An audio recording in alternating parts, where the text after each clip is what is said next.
नमस्कार, KP news 24 से उनमें आप सभी का स्वागत है। मैं हूं पूजा आपके साथ। आइए सबसे पहले देखते हैं मुख्य समाचार। कर्नाटक विधानसभा के अध्यक्ष यूटी खादर ने बीदर का किया दौरा। पार्टी नेताओं और कार्यकर्ताओं द्वारा उनका किया गया भव्य स्वागत। आजाद भारत में पहली बार हो रही देरी, 14 करोड़ लोगों को नहीं मिल रहा हक। मोदी सरकार पर सोनिया का हल्ला बोल। दिल्ली हार के बाद आप में बड़े बदलाव की तैयारी, पंजाब को लेकर अरविंद केजरीवाल ने बनाया सीक्रेट प्लान। इतिहास के सबसे भीषण जाम से जूझ रहा है प्रयागराज, रीवा हाईवे पर लगा सबसे अधिक जाम। पहली बार इंसानों में मिला घातक कैंप हील वायरस, वैज्ञानिकों ने कहा खतरनाक हो सकता है।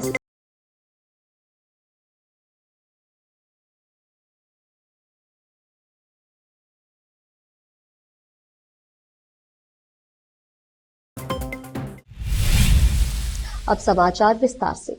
कर्नाटक विधानसभा के अध्यक्ष यूटी खादर ने आज सोमवार 10 फरवरी को बीदर का दौरा किया। बीदर के मंगलपेट में स्थित गेस्ट हाउस में कर्नाटक के cabinet minister for forest and ecology व बीदर इंचार्ज मिनिस्टर ईश्वर खंड्रे और cabinet minister for municipal administration Fahad Rahim Khan ने यूटी खादर का भव्य स्वागत किया। इस अवसर पर बीदर सीएमसी चेयरमैन मोहम्मद गौस धनराज, मन्नान सेठ, इरशाद पहलवान के अलावा अन्य लोग उपस्थित थे। कर्नाटक विधानसभा के अध्यक्ष यूटी खादर कांग्रेस नेताओं के साथ नई कमान पहुंचे, जहां पर कांग्रेस पार्टी के नेताओं और कार्यकर्ताओं द्वारा उनका भव्य स्वागत भी किया गया। यहां पर विधानसभा अध्यक्ष यूटी खादर, मिनिस्टर ईश्वर खंड्रे, मिनिस्टर रहीम खान ने बसवेश्वर की मूर्ति को फूल माला पहनाई और श्रद्धांजलि अर्पित की। इस अवसर पर मिनिस्टर ईश्वर खंड्रे और विधानसभा अध्यक्ष यूटी खादर ने मीडिया से बात की। केपी न्यूज के कैमरामैन पप्पू राज का कवरेज। हमारे विधानसभा के अध्यक्ष श्री खादर जी यहाँ बीदर में, जो बीदर के बसव कल्याण मतलब बसवण्णा का एक पुण्य क्षेत्र है, समानता का संदेश दिए वाला क्षेत्र है। अनुभव मंडप जो लोकतंत्र का, प्रजाप्रभुत्व का, पूरे विश्व का पहला संसद बोल के बोलते हैं, ये बसव तत्व का प्रचार प्रसार के लिए यहाँ पर वचन विजयोत्सव कार्यक्रम के लिए उनको आह्वान किया गया था और उनके नेतृत्व में, उनके अध्यक्षता में हमारे बेलगाम में एक अनुभव मंडप का एक जो है ना मेन द्वार के पास उन्होंने जो चित्रण वहाँ पर निर्माण करके उसका उद्घाटन करवाया है, उसके लिए भी बीदर जिले के जनता के तरफ से, बसवण्णा के अनुयायी के तरफ से उनको स्वागत और अभिनंदन करने का हमारा यहाँ के लोगों का एक इच्छा थी, तो हमने उनको आह्वान किया था। उनके बहुत से कार्यक्रम हैं। प्रीति ಒಂದು ಜಿಲ್ಲೆ ಆಗಿದೆ। ಈ ಜನರಿಗೂ ನಮಗೆ ಅಷ್ಟು ಅತ್ಯಂತ ಗೌರವಿಸುವ ಒಂದು ಜನಸಾಮೂಹಿಕತೆ ಎಲ್ಲ ಇದ್ದಾರೆ। ಉತ್ತಮ ಜನಪದ ಕೂಡ ಇರುವಂತ ಒಂದು ಪ್ರದೇಶ ಆಗಿದೆ। ಈ ಒಂದು ಬೀದರ್ ಜಿಲ್ಲೆಯಲ್ಲಿ ಇವತ್ತು ಕೆಲವೊಂದು ಪ್ರಮುಖವಾದ ಧಾರ್ಮಿಕ ಸಾಮಾಜಿಕ ಕಾರ್ಯಕ್ರಮದಲ್ಲಿ ಇವತ್ತು ನಾನು ಆಹ್ವಾನಿಸಿದ್ರು, ಅದಕ್ಕಾಗಿ ಬಹುಶಃ ನಾನು ಕಾರ್ಯಕ್ರಮ ಬಂದಿದ್ದೇನೆ। ಒಂದು ಬಹುಶಃ ನಮ್ಮ ವೀರಶೈವ ಮಹಿಳಾ ಸಮಾಜದ ಮುಖಾಂತರ ಇವತ್ತು ಬಸವ ತತ್ವ ಅದರ ಸಂಬಂಧಪಟ್ಟ ದೊಡ್ಡ ಮಟ್ಟದ ಕಾರ್ಯಕ್ರಮ। ಎರಡನೇದು ಜೊತೆಯಲ್ಲಿ ನಾವು ಬಹುಶಃ ಇವತ್ತು ಒಂದು ಮಸೀದಿಗೆ ಇವತ್ತು ಶಂಕುಸ್ಥಾಪನೆ ಮಾಡುವಂಥ ಒಂದು ಕೂಡ ಇವತ್ತು ಕಾರ್ಯಕ್ರಮ ಇದೆ। ಅದೊಂದು ಚರ್ಚೆ ಭೇಟಿ ಇದೆ, ದರ್ಗಾ ಭೇಟಿ ಇದೆ, ಮತ್ತು ನಮ್ಮ ಸಂಮಿತ್ರ ಕೆಲವು ಮನೆಗೆ ಒಂದು ಭೇಟಿ ಇದೆ, ಸೌಹಾರ್ದದ ಪ್ರೀತಿಯ ಭೇಟಿ ಅಂತ ಹೇಳಲಿಕ್ಕೆ ಬಯಸ್ತೇನೆ। सर, कांग्रेस पार्टी में 88 वोट शेयर माइनॉरिटी का रहने के बावजूद भी कैबिनेट में सिर्फ 2 रीजन के चेहरे हैं सर। ನಾನೀಗ ಸ್ಪೀಕರ್ ಆಗಿದ್ದೇನೆ। ನಮ್ಮ ಪೊಲಿಟಿಕಲ್ ಅಲ್ಲಿ ನಾನೀಗ ಸದ್ಯಕ್ಕೆ ನಾನು ಇಲ್ಲ, ಈ ಎಲ್ಲ ವಿಚಾರಕ್ಕೂ ಸರ್ಕಾರಕ್ಕೆ ಮತ್ತು ಪಕ್ಷಕ್ಕೆ नहीं सर, स्पीकर कोई लेना नहीं चाह रहा था सर, वो आपको लगा सर। ಅದಕ್ಕೆ ಸಿಕ್ಕಿದ ಅತ್ಯಂತ ಬಹಳ ಸಂತೋಷವಿದೆ। ಬನ್ನಿ।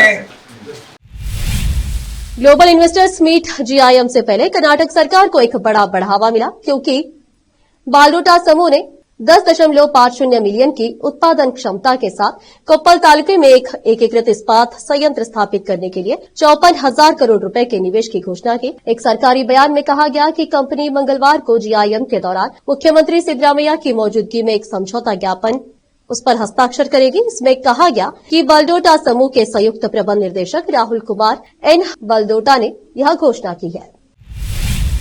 उदगीर पुलिस की एक बहुत बड़ी कामगिरी। उदगीर में 9 तारीख की रात में कुछ डकैत लोग बड़ी डकैती करने के लिए उदगीर के मवाली होटल के आसपास छुपे हुए थे। पुलिस को इसकी सूचना मिलते ही पुलिस ने मौके पर पहुंचकर उन लोगों को गिरफ्तार कर लिया और उनके पास से पैसे और हथियार जब्त किया। इसके बारे में खबर फैली तो पूरे शहर परेशानी और डर का माहौल बन गया। उदगीर से नौशाद कासमी की रिपोर्ट। 9 तारखेच्या रात्रीमध्ये आम्हाला उदगीर ग्रामीण पोलिसांना गुप्त बातमी मिळाली होती की काही इसम जे आहेत ते बिदर रोडच्या माऊली हॉटेलच्या आसपासमध्ये दबा धरून बसलेले आहेत आणि ते दरोडा टाकण्याच्या तयारीमध्ये आहेत। त्या संबंधानं माहिती मिळाल्यानंतर आमच्या DB पथक आणि PSI देवकते, नाना शिंदे, चौले, नागरगोजे हे सर्व जे आमचे DBचे अंमलदार आहेत ते सदर ठिकाणी गेले आणि त्या ठिकाणी जाऊन पाहिले असता त्यांना नमूद जे इसम आहेत ते संशयितरित्या मिळून आले। पोलिसांनी त्यांची झडती घेतली असता त्या एक कार स्कॉर्पिओ 6666 ही ब्लॅक कलरची स्कॉर्पिओ आणि दुसरी I-20 कार आहे, त्या कारची झडती घेतली असता त्यामध्ये इतर 2 इसम जे पळून गेले आणि बाकीचे 4 मात्र पोलिसांनी आमच्या ताब्यात घेतलेलं आहे। त्याच्यामध्ये पाहणी केली असता आम्हाला जवळपास 4,15,000 अशी रोख रक्कम, त्याचबरोबर इतर जे आहे हत्यार, त्यामध्ये 2 गुप्त्या, 1 तलवार, 1 चाकू आणि 1 मिरचीची पूड अशी आम्हाला मिळालेली आहे। यातील आरोपी जे आहेत अजय विजयकुमार पांढरे, बादल वाघमोडे, राहुल सावंत आणि महादेव धोंडीराव गोमारे हे आहेत। तर इतर 2 आरोपी हे फरार आहेत, त्याचा शोध घेत आहोत। दरोड्याची पूर्वतयारी त्याप्रमाणे आम्ही हा गुन्हा दाखल केलेला आहे। पोलीस स्टेशनला उदगीर ग्रामीण पोलीस स्टेशनला 17/25 BNS 310-4 यानुसार गुन्हा दाखल करण्यात आला आहे। तपास चालू आहे। सदर गुन्ह्याचा तपास PSI बिसे हे करत आहेत। सीनियर कांग्रेस नेता सोनिया गांधी ने सोमवार को सरकार से जल्द जनगणना पूरी करने की मांग की। उन्होंने कहा कि देश में लगभग 14 करोड़ लोग खाद्य सुरक्षा कानून के तहत मिलने वाले फायदों से वंचित हो रहे हैं। राज्यसभा में अपने पहले 0 आवर भाषण में सोनिया गांधी ने कहा कि national food security act NFSA के लाभार्थियों की पहचान 2011 की जनगणना की बुनियादी पर की जा रही है, जबकि अब जनसंख्या इससे काफी बढ़ चुकी है। सोनिया गांधी ने कहा कि आजाद भारत के इतिहास में पहली बार 10 वर्षीय जनगणना 4 साल से ज्यादा की देरी से हो रही है। इसे 2021 में किया जाना था, लेकिन अभी तक सरकार ने कोई जानकारी नहीं दी है कि इसे कब पूरा किया जाएगा। उन्होंने कहा कि बजट आवंटन को देखते हुए ऐसा लगता है कि इस साल भी जनगणना नहीं होगी। इस वजह से लगभग 14 करोड़ योग्य भारतीय अपने अधिकारों से वंचित रहे हैं। अब फिलहाल लेते एक छोटा सा ब्रेक।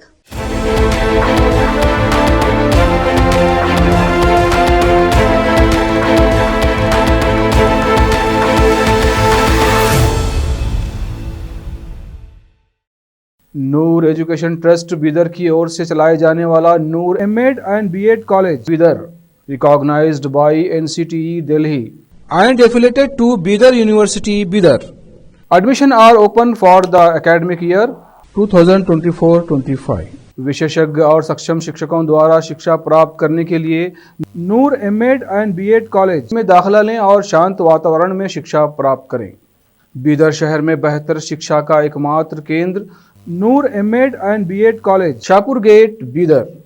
Phone numbers 9945283920, 8482221297।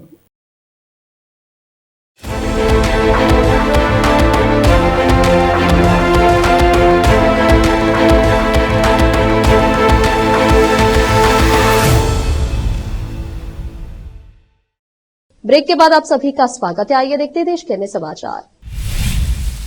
दिल्ली चुनाव में आम आदमी पार्टी की हार के बाद अरविंद केजरीवाल का मिशन पंजाब शुरू हो गया है। केजरीवाल साल 2027 में होने वाले पंजाब विधानसभा चुनाव की तैयारियों में अभी से ही लग गए हैं। आप सुप्रीमो ने दिल्ली चुनाव में कांग्रेस के दिए जख्म का बदला भी पंजाब में लेने का प्लान तैयार किया है। दिल्ली चुनाव में कांग्रेस पार्टी की वजह से आपको कम से कम 14 सीटों पर नुकसान हुआ। हालांकि दिल्ली चुनाव के नतीजे आने के बाद से ही केजरीवाल मीडिया से दूरी बना रखा है। हाँ, अगर दिल्ली हार के बाद बीते शनिवार को उनका एक वीडियो संदेश जरूर आया था। आप सूत्रों की माने तो दिल्ली विधानसभा चुनाव में अरविंद केजरीवाल पंजाब को लेकर काफी डरे और चिंतित नजर आ रहे हैं। ऐसे में पार्टी के संगठन में बड़े बदलाव के साथ साथ सीक्रेट प्लान तैयार कर रहे हैं। आप सूत्रों की माने तो अरविंद केजरीवाल को लग रहा है कि आने वाले दिनों में पंजाब को लेकर बीजेपी और कांग्रेस दोनों भ्रामक खबरें जनता के सामने लाएगी। ऐसे में पंजाब के विधायकों के साथ साथ वहां के नेताओं से संवाद करना जरूरी है। बता दें कि बीजेपी सहित विपक्षी पार्टियां दिल्ली चुनाव में आप की हार के बाद पंजाब से सीएम भगवंत मान की बदलने की बात कर रहे हैं। वहीं आप नेताओं की माने तो यह झूठी प्रोपेगेंडा फैला रहे हैं। ऐसे में बहुत जल्द पार्टी में बदलाव किए जाएंगे। प्रयागराज आजकल अपने इतिहास के सबसे भयावह जाम का सामना कर रहा है। जी हां, देश के अलग अलग हिस्सों से प्रयागराज को जाने वाली सड़कों पर गाड़ियों का कई किलोमीटर लंबा जाम लगा है। लोग रोड अरेस्ट की गिरफ्त में। सबसे बुरा हाल रीवा प्रयागराज हाईवे पर लगा है। हालांकि रविवार की तुलना में सोमवार को जाम में कुछ कमी देखी जा रही है। ऐसा तब हुआ है जब मध्य प्रदेश पुलिस ने लोगों से प्रयागराज न जाने की अपील की है। पुलिस लोगों से रास्ते से ही वापस लौट जाने की अपील भी कर रही है। आम दिनों में प्रयागराज से रीवा जाने में 1.5 से 2 घंटे का समय लगा हुआ है, लेकिन शनिवार रविवार को लोगों को इस दूरी को तय करने में कम से कम 8 से 10 घंटे का समय लगा। मध्य प्रदेश से प्रयागराज के आने जाने वाला हर रास्ता आकर रीवा प्रयागराज हाईवे में मिलता है। माघी पूर्णिमा के पवित्र अवसर पर संगम में स्नान करने के लिए बड़ी संख्या में लोग प्रयागराज के लिए निकल पड़े। इससे रीवा प्रयागराज जाम हो गया। प्रयागराज में प्रवेश करने से पहले सुहागी घाटी पहाड़ी रास्ता है, वहां गाड़ियों की रफ्तार कम हो जाती है, इसीलिए चौक घाट बॉर्डर से ही जाम ने विकराल रूप ले लिया। इससे लोगों को काफी परेशानी उठानी पड़ी। इस रास्ते पर 25 किलोमीटर लंबा जाम लग गया।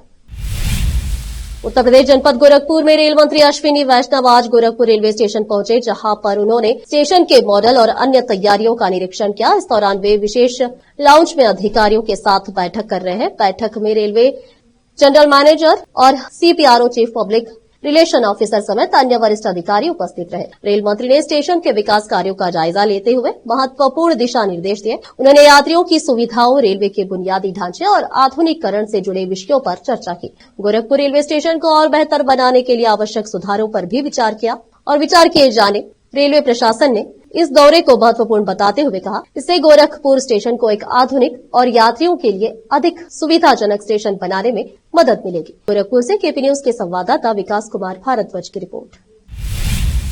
लोकसभा अध्यक्ष ओम बिरला ने सोमवार को सदन में प्रश्नकाल के दौरान कांग्रेस के सदस्य प्रशांत पंडोले से कहा कि उनकी किस्मत बड़ी है, क्योंकि उन्हें सदन में बोलने का खूब मौका मिलता है। इस पर पंडोले ने कहा कि यह जनता और लोकसभा अध्यक्ष के आशीर्वाद की वजह से है। प्रश्नकाल के दौरान बिरला ने कौशल विकास मंत्रालय से संबंधित प्रश्न पूछने के लिए पंडोले का नाम पुकारा और फिर कहा कि आपकी किस्मत बड़ी है, खूब बोलते हैं लोकसभा में। इस पर महाराष्ट्र के भंडारा गोंदिया से लोकसभा सदस्य ने कहा कि लोगों का आशीर्वाद है, आपका आशीर्वाद है। इसके बाद प्रशांत पंडोले ने सवाल पूछा, स्किल इंडिया पहल का ब्यौरा और इसका उद्देश्य क्या है? क्या इस योजना के जरिए डिजिटल सार्वजनिक बुनियादी ढांचों को अपनाए जाने को बढ़ावा मिलने की संभावना है? साथ ही इसके माध्यम से उद्योग में किस तरह मदद मिलने की संभावना है? इससे नागरिकों को मिलने वाले फायदों के बारे में भी ब्यौरा दिया जाए। अब फिलहाल एक और छोटा सा break. Noor education trust Bidar की ओर से चलाए जाने वाला Noor MEd and BEd college Bidar, recognised by NCTE Delhi and affiliated to Bidar University, Bidar. Admission are open for the academic year 2024-25. विशेषज्ञ और सक्षम शिक्षकों द्वारा शिक्षा प्राप्त करने के लिए नूर एमएड एंड बीएड कॉलेज में दाखिला लें और शांत वातावरण में शिक्षा प्राप्त करें। बीदर शहर में बेहतर शिक्षा का एकमात्र केंद्र Noor MEd and BEd college, Shahpur gate, Bidar. Phone numbers 9945283920 8482221297। Break के बाद आप सभी का स्वागत है। आइए देखते हैं देश के अन्य समाचार।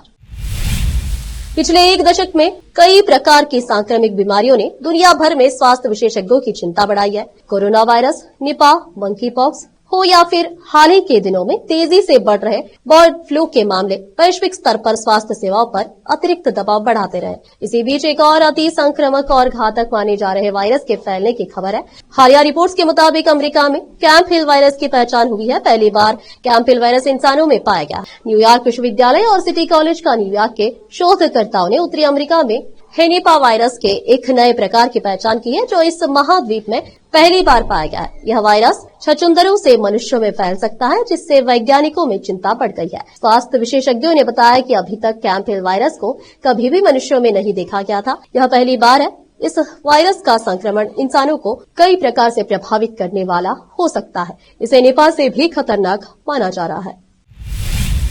दिल्ली विधानसभा चुनाव में भारतीय जनता पार्टी ने 27 साल बाद शानदार वापसी की है। बीजेपी ने शराब घोटाले से लेकर शीश महल जैसे मुद्दों को इस चुनाव में जमकर उठाया था। चुनाव में जीत के बाद बीजेपी अब इस मुद्दे को लेकर आगे बढ़ने की तैयारी में है। सूत्रों के अनुसार भारतीय जनता पार्टी की तरफ से जिसे सीएम बनाया जाएगा वो इस घर में ही नहीं रहेगा। इस घर को कुछ समय के लिए म्यूजियम में बदल दिया जाएगा और इसे आम आदमी के लिए खोला जाएगा ताकि जनता को पता चल सके इस बंगले को बनाने में केजरीवाल ने कितना खर्च किया है। दरअसल उत्तरी दिल्ली के सिविल लाइन स्थित फ्लैग स्टाफ रोड पर बंगले नंबर 6 को बीजेपी ने शीश महल का नाम दिया है। दिल्ली के पूर्व मुख्यमंत्री अरविंद केजरीवाल इस घर में रहते थे। बीजेपी का आरोप है कि केजरीवाल ने इस घर पर करोड़ों रुपए खर्च किए थे।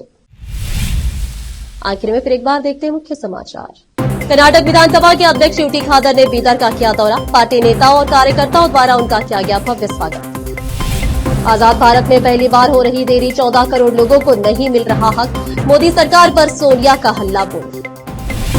दिल्ली हार के बाद आप में बड़े बदलाव की तैयारी, पंजाब को लेकर अरविंद केजरीवाल ने बनाया सीक्रेट प्लान। इतिहास के सबसे भीषण जाम से जूझ रहा है प्रयागराज। रीवा हाईवे पर लगा सबसे अधिक जाम। पहली बार इंसानों में मिला घातक कैंप हील वायरस। वैज्ञानिकों ने कहा खतरनाक हो सकता है संक्रमण।